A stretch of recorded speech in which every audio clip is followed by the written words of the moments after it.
So today we are doing something called crutching on our ewes to help prepare them for lambing season. That's when you cut the wool, fiber, fleece, whatever you'd like to call it, from around their hind end and near their udders, so there's no like wool tags for the lambs to latch onto instead of the teats. And it's going to keep us, you know, able to see what's going on the undercarriage of our sheep a little better than we are seeing right now.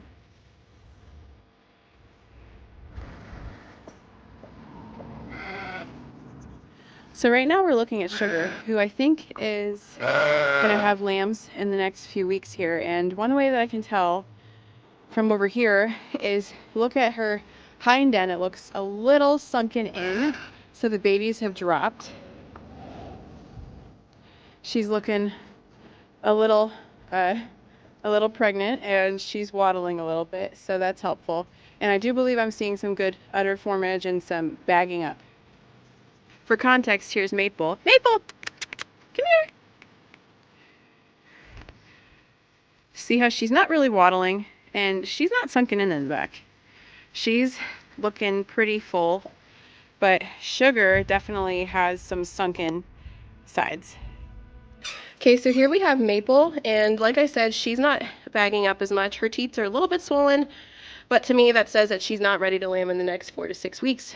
So crutching isn't as helpful for her, but it's a good practice for us. And here we have Sugar, and you can tell her teats are a little more swollen, and she definitely has more bagging going on. So we're going to go ahead and make sure that she's crutched down here too, so she doesn't have any wool tags, so the lambs don't grasp onto those instead.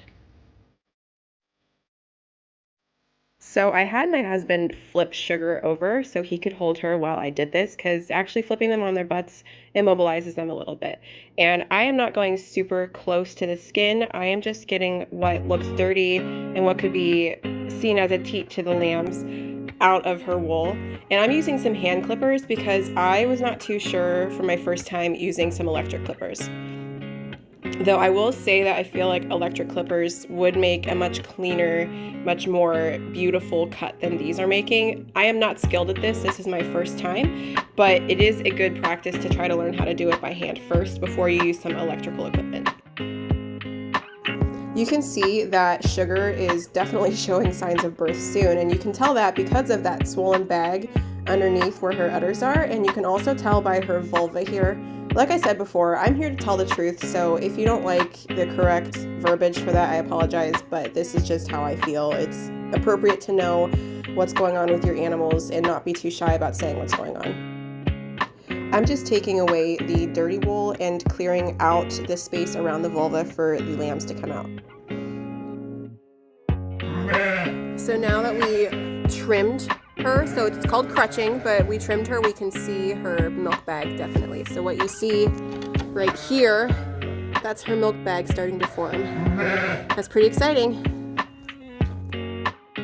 You of course can trim it much further back, much closer to the skin, but with it being cold here, it's okay to leave a little bit of wool. And this is just our first time, just some good practice. This wool is not great quality because of where it's from, but I'm still saving it and cleaning it up so I can stuff some pillows.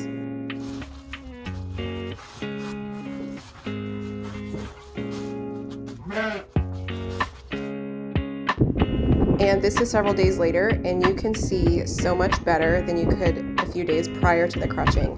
I mean, now you can see Maple, she's actually starting to get a bag a few days later, and Sugar definitely has a good bag. So the crutching went very well. I know we didn't do super close to the skin, but we got everything that we kind of needed. And as you can see, we could see their udders a lot better, and hopefully it makes for an easier lambing for all of us. So thanks for coming by with us as we did our first crutching experience, and hurry back for some more lamb content in the next few weeks. See you later.